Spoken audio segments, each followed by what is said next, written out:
Hello, I'd like to welcome you to our webcast today regarding how leveraging smart sites advanced technology helps to improve efficiencies at Weaver popcorn manufacturing.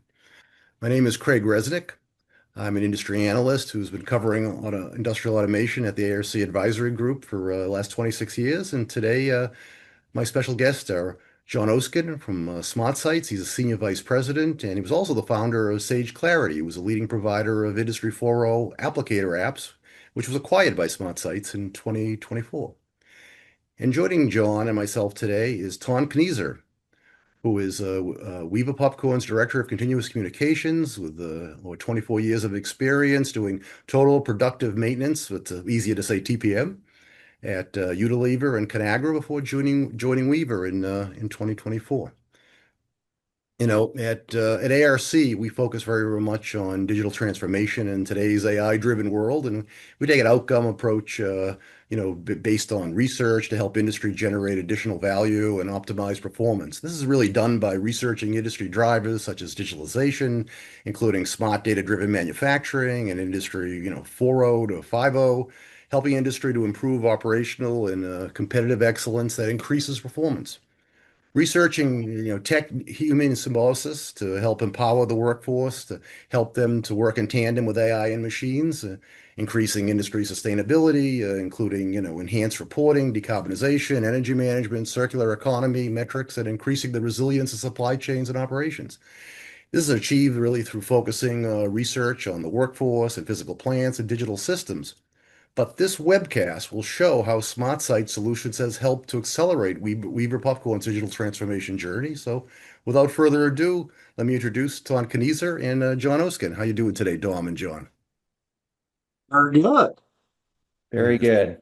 thank, thanks so much for being here today. So, why don't we talk a little bit about Weaver Popcorn and some of its history, and then maybe John can tell us a little bit about Smart Sites, the solution that Weaver's deploying. So go ahead, Tom. Very good.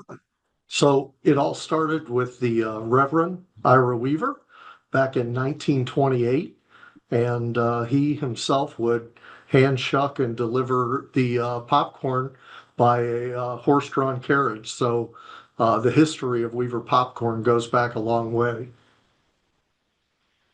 Okay, and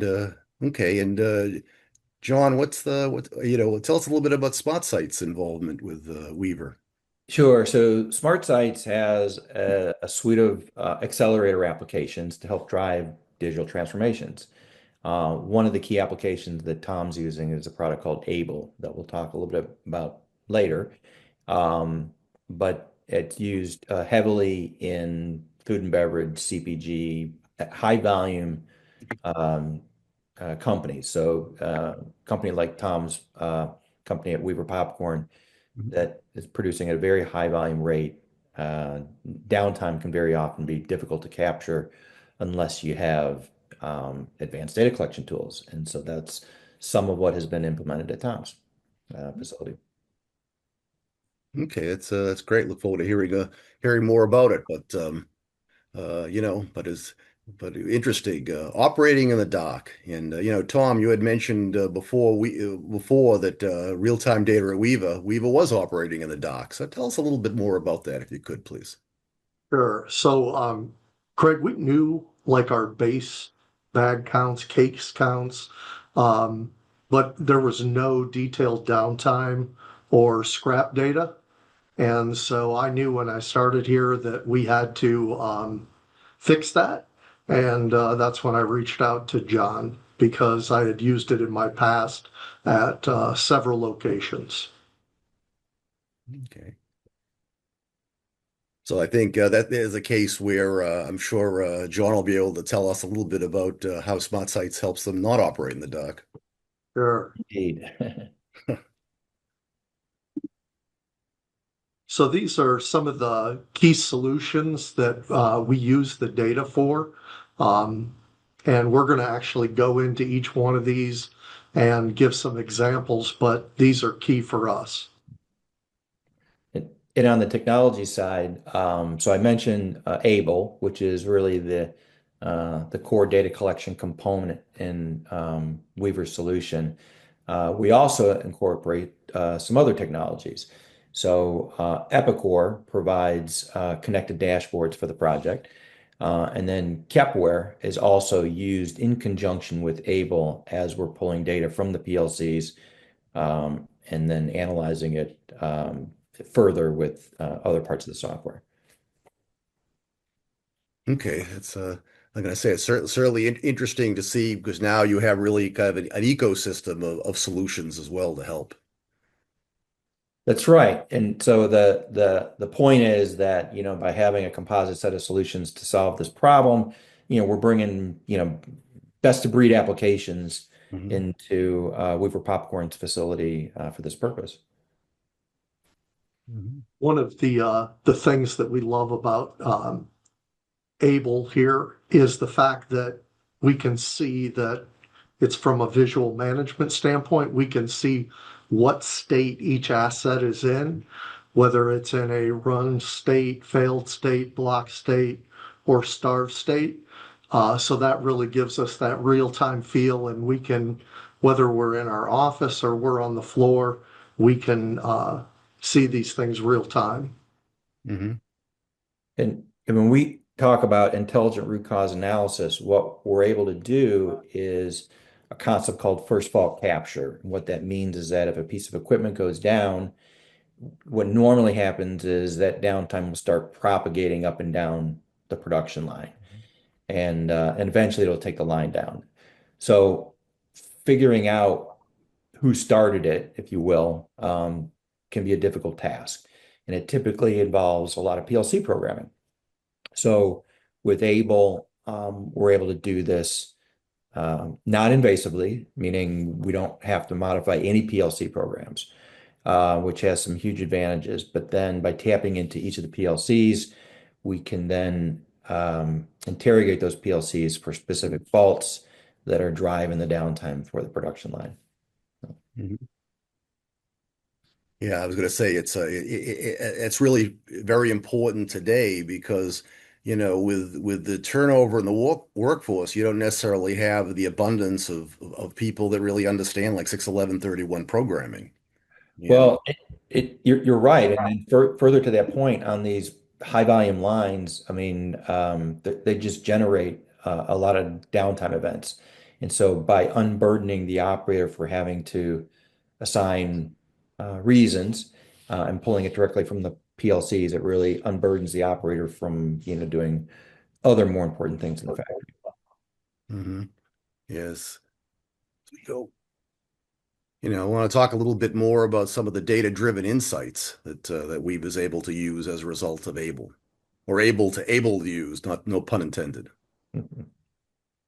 So for me, the DNA view is just a key tool when you can bring up different days, different times, current time, and see what asset went down first. We have assets that sometimes get starved. So, I mean, the DNA view for me is one of the key tools that I love to look at. And then one of the kind of unique things that we do with this view is we have a digital twin component built into the software. And so what that means is you can fast forward, pause, and rewind through historical data. So if you see an anomaly and you see, maybe on third shift, a crash occurred on the filler. So now you can kind of go back and replay that production sequence, figure out, what led up to the crash.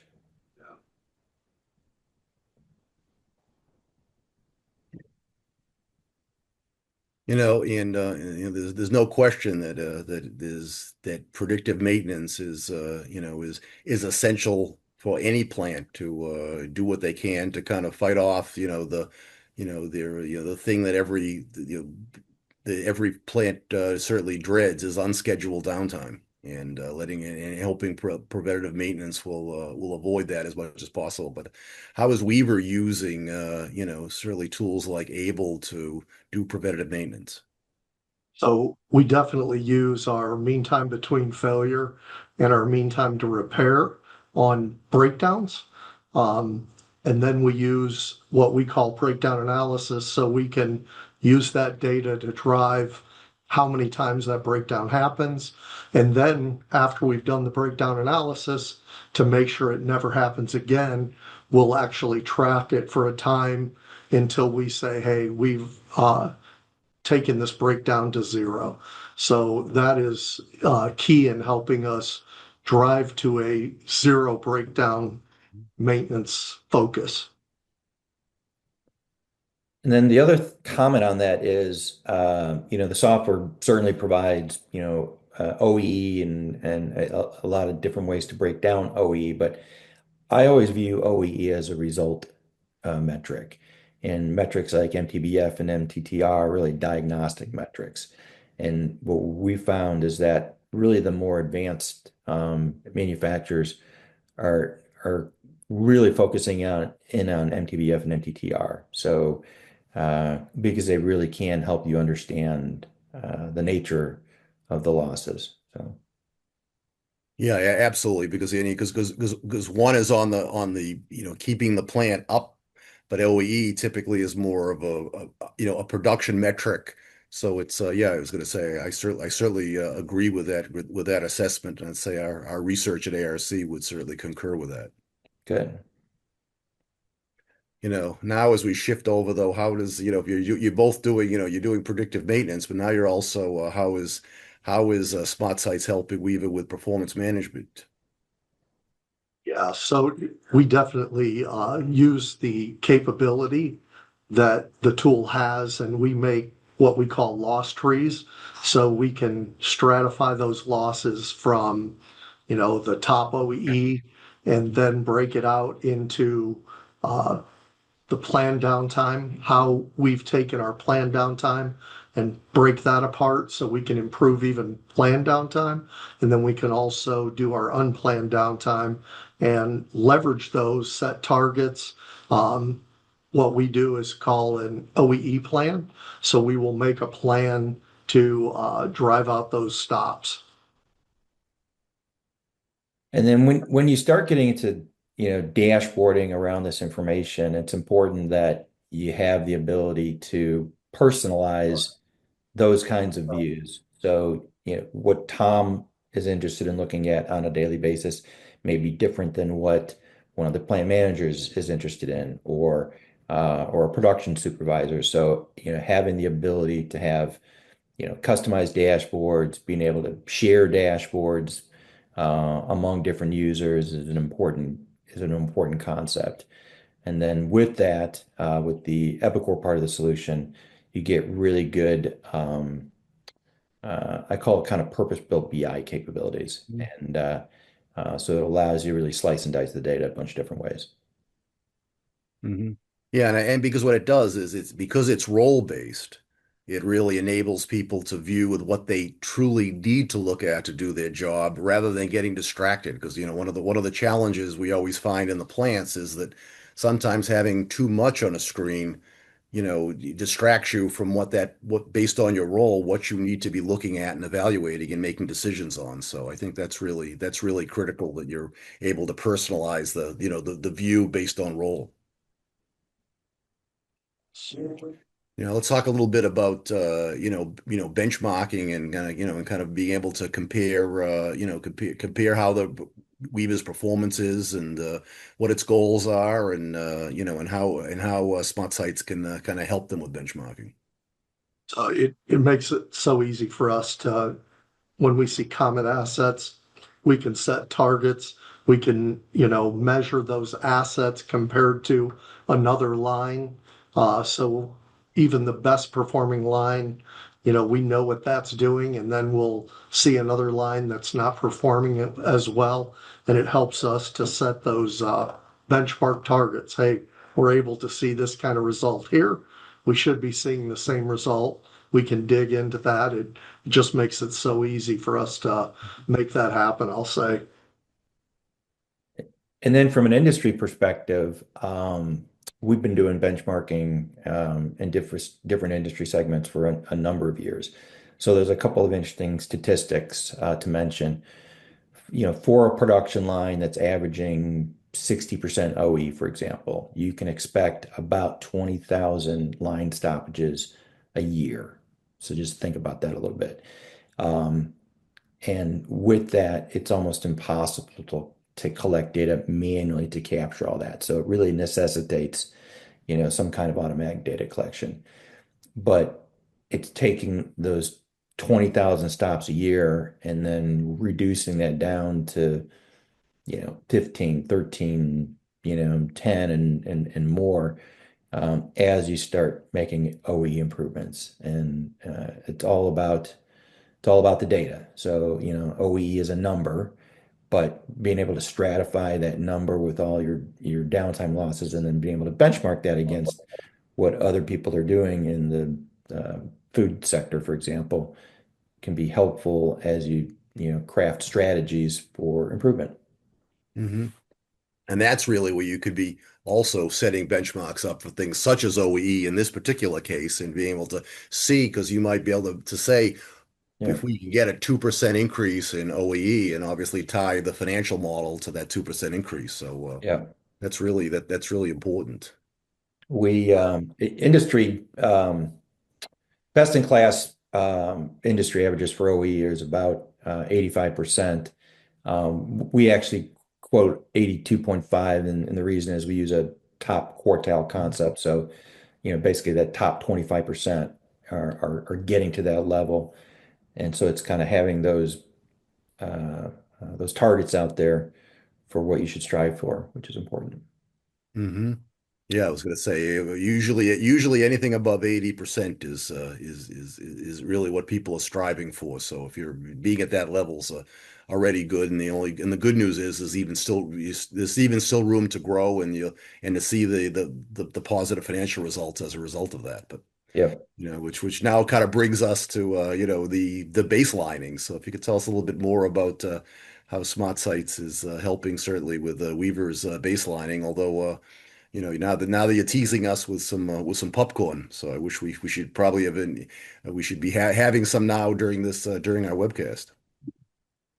So one of the things we've been able to do is we have TVs, we call them live boards, but it's all from the Able and what we call LED system. Hmm. But we can see hour by hour performance. And with that hour by hour performance, it gives us our top three stops and actually the number of stops uh, for that shift. And our thought process is stops breed stops. So by focusing on reducing those stops, um, we can get to that. As some of those numbers were mentioned in my past, we had hundreds of stops a day, and we were able to take that down to single digit stops. And that's really when uh, the doors open. You're able to leverage the people more for things that are uh, more value added than just, hey, I've got to pull this out and get this machine started again over and over and over again. So that's when it just goes to that next level. So this really helps us. The people on the floor love it because they want to know hour by hour how they're doing. Hmm. And there's a lot of different ways you can think about baselining. So, you can certainly baseline and compare one line against another, but even from shift to shift. So if you have a baseline performance for a given shift, or even down to an operator level, when new operators come into the line, you can see, are they affecting the OE of the line because, maybe they're not fully trained, but when you have that baseline of how it should be performing or what a kind of a best in class line might look like, then that gives you something to work off of. Same thing at the SKU level.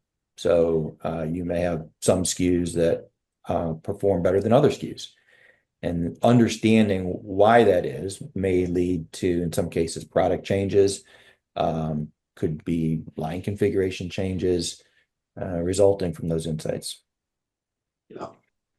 Yeah, you brought up an excellent point also with why it's so important to minimize stops is Earlier when we were talking about, being able to talk about, predictive maintenance.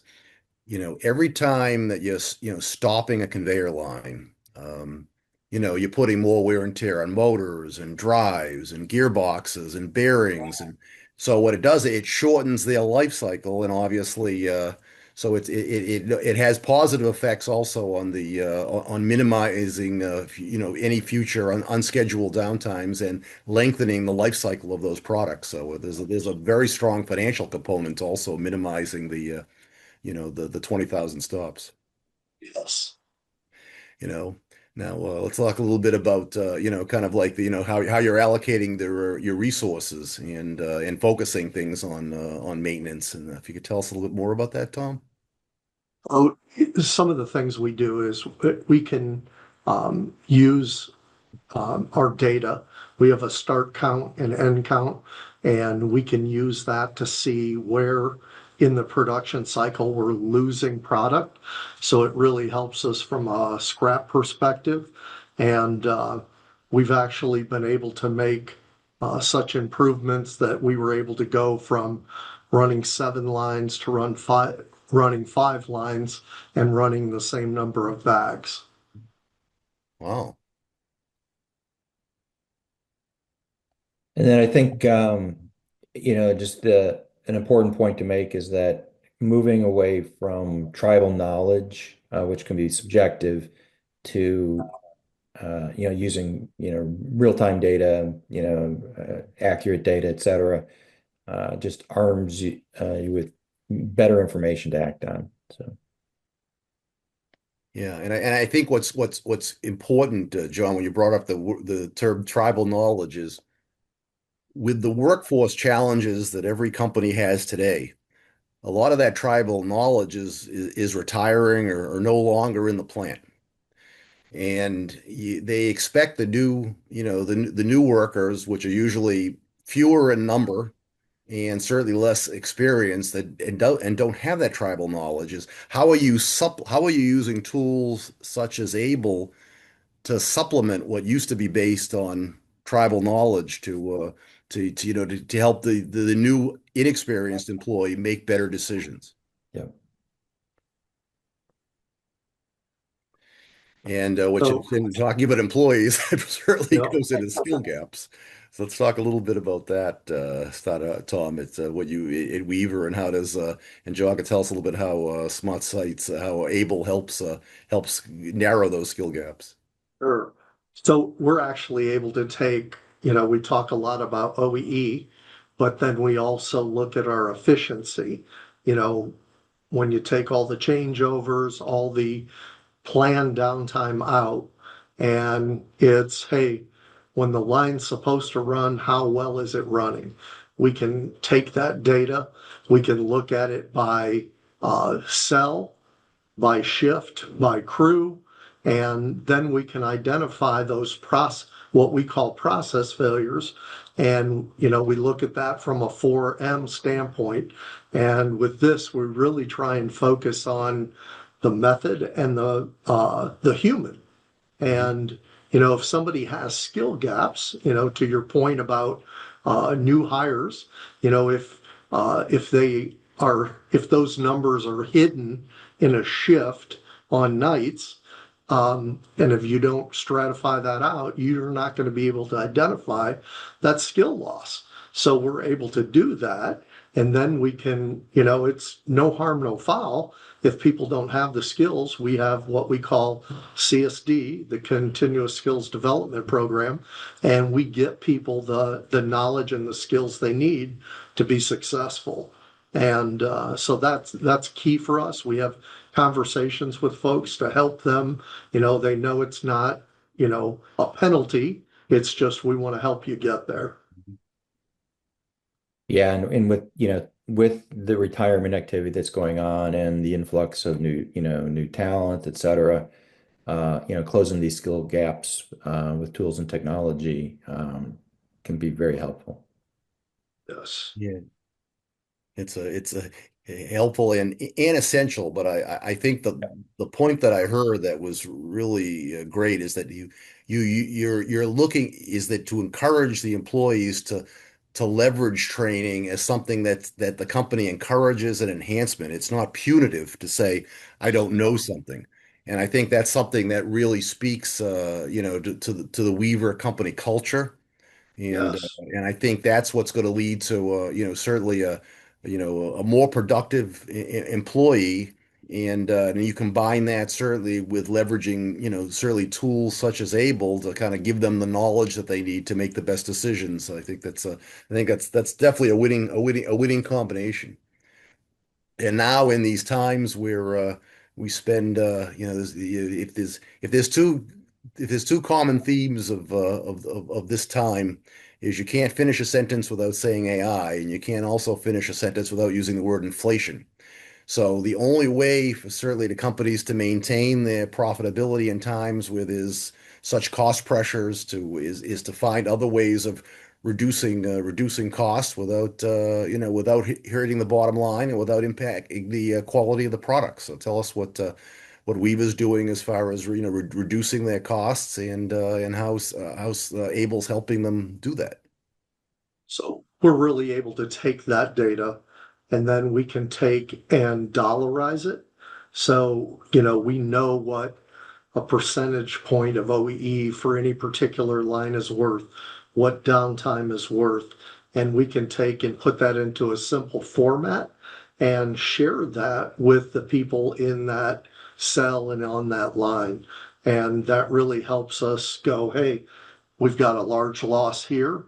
We don't have to look at everything. We can look at those key high dollar losses and go after that so we can really deliver on our cost reduction, our cost savings. And then again, from a kind of an industry perspective, for a billion dollar company, every 1% of lift in OE is worth about $7 million. If you're a $100 million kind of company, it's probably worth $700,000. So, and that's just for 1 point lift in OE. So, do the math as you start, making 5, 10, 15 point improvements in OE. There's real dollar savings to be had. Absolutely. And that's one of the reasons why, at ARC, we've always very much encouraged, displaying OEE in real time. We always call it like dynamic OEE, whether it be on certainly whether it be on somebody's touchpad or on the up to an and-on screen on the floor. But the idea is that to catch changes in OEEs in real time. And I think tools like Able give you that ability to do that, to kind of make that into like there's no, if you look backwards and say that shift's OEE was down 2% because of a problem, let's correct the problem while it's falling. So we don't have it doesn't show up in history as a negative 2% for the shift. Catch it before it becomes Yeah. negative. Yes. And obviously, as we certainly mentioned multiple times in this webcast, about the chaos and issues of day breakdowns and any sort of unscheduled downtime. So, tell us a little bit about, kind of Weaver's strategy as far as to avoid those breakdowns and chaos, and how Smart Sites, helps with that process. So here again, it's all about reducing the stops, which reduces the variation. That keeps us from doing those non-routine tasks. And from a safety standpoint, it's the majority of the time people are doing non-routine tasks when they get hurt. So the more we can move that direction, eliminating breakdowns from a maintenance standpoint, that drives our safety much higher. Mhm. Yeah, totally agree. I mean, safety is a lot of times people don't think of safety as a driver and benefit from OE per se, but again, when you reduce the chaos, you are making a safer work environment. And I don't want to forget the morale either, Mhm. just from people and a job satisfaction. The less time I have to get in here and pull these jams out, it's Mhm. a much better day for me. Oh yeah, absolutely. I mean, the amount of time you're not that people aren't pressing the e-stop and having to go and manually unjam machines. The just that alone, how much that adds just to OEE. Never mind the fact that ultimately, what's more important than money is human life, and how are you able to preserve that and prevent injury is every company's ultimate responsibility. And I think that certainly this is certain this particular case, Weaver and Smart Sites is certainly helping with that process. Yeah. So, do you have a demo today that you'd like to share with the viewers? We do. Let me share my screen and uh, I'll take you through a just a brief demo of some of the concepts that we've been Yeah. talking Mhm. about here. Um,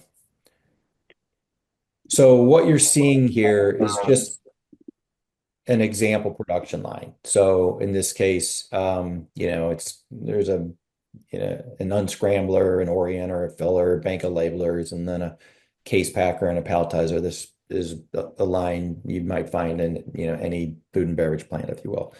Um, so the first thing you're seeing here is real-time visibility as to what's running and what's down. So we've got a simulation running, so you're going to see machines blinking on and off, but this would represent a real-time factory. And so here you can kind of see a couple of assets kind of went down. If I go and I click on one of these assets, I get some good details here. So it tells me the percentage of time that the line is running, percentage of the time the line is down. If it's down, why is it down? So I can kind of drill in and get more details on what's happening. Um, I also have other KPIs, things like availability, going back to mean time between failure and mean time to repair as metrics that are easily viewed here. Um, the raw data behind all this sits here. So this is the data that's being created. So you can see how we're toggling between uptime and downtime, uptime and downtime. And when the line does go down, you can see, reasons why. In this case, whether it's a filler and then some discharge block or, some excess reject kind of reason, what have you. The important thing here is that we are monitoring all the assets on the line, not just a single point. A lot of um, approaches start with just monitoring at the bottleneck, and we encourage monitoring at all the assets because they're all critical.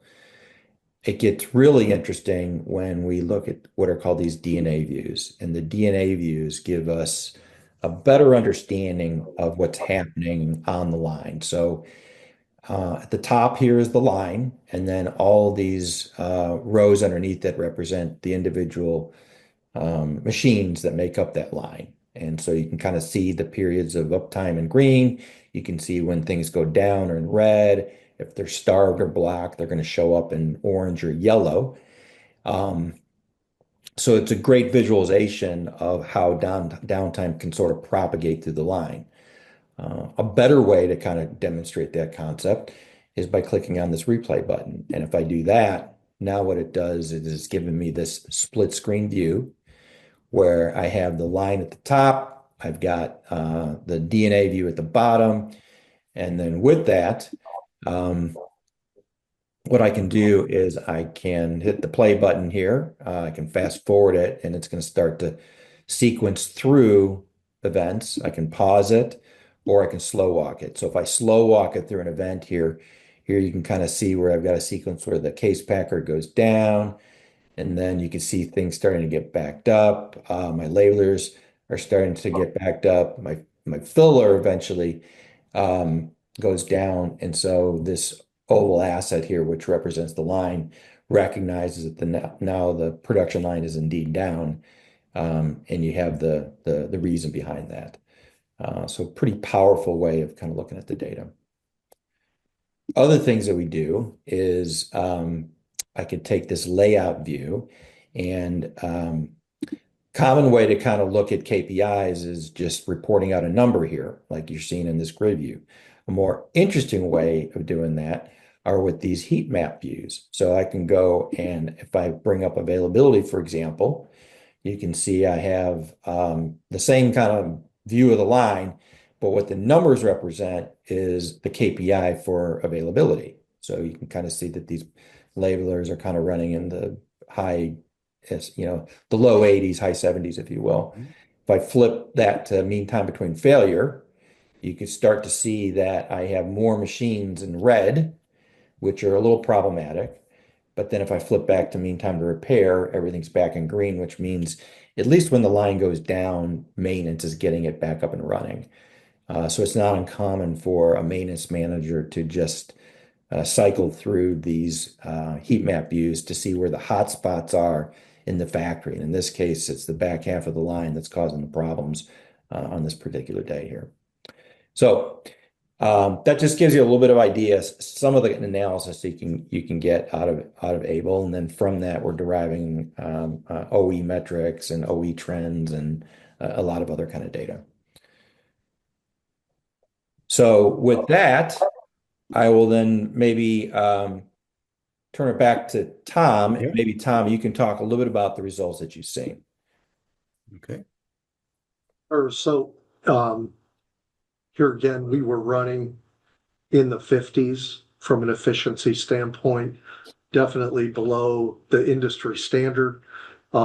We have seen on our model line over 20% improvement. We've seen improvement across the whole site. I mean, the data has helped us really identify where we need to go work and identify those key areas. So it's not you fix everything, within the first month or two. It's you want to focus. You want to be tactical about where you're going. Okay. Well, those results are certainly very, very, very, very impressive. And what I think is interesting is to see from where you've come. I mean, you had limited visibility. You were doing a lot of things manually and on spreadsheets. You had limited info on, downtimes and some of the things that were driving your performance. You implement smart sites, able, you're doing real-time data capture, root cause analysis, predictive maintenance, performance benchmarking. Your key outcomes were moving from, say, intuition-based decisions to, a single source of truth for downtime and minor stops. And we see that Weaver's really enabled, targeted maintenance and resource allocation, operator coaching. You've established consistent OEE baselines and clear before and after measurement and improvement projects. And you've increased your efficiency, over 20% in 8 months. You've closed the gap. Certainly, and now in that world-class manufacturing, above OEE, 80% OEE. So the impact, you have, enhanced operational excellence, safety, and morale through data-driven insights and sustainable and continuous improvement. So I want to thank Weaver, Popcorn, and Tom very much for a great case study on what's an effective digital transformation, leveraging the Smart Sites Able. This is Craig Resnick coming to you from the ARC Advisory Group, and let's thank Tom and John for an excellent presentation, and wishing you all a great day. And if you have any looking for additional information, give check out email John or check out or send some an email to the marketing group at smartsites.com. Thank you so much. Have a great day, everyone. Thank you very much, Craig. Thank you. Thanks, Greg.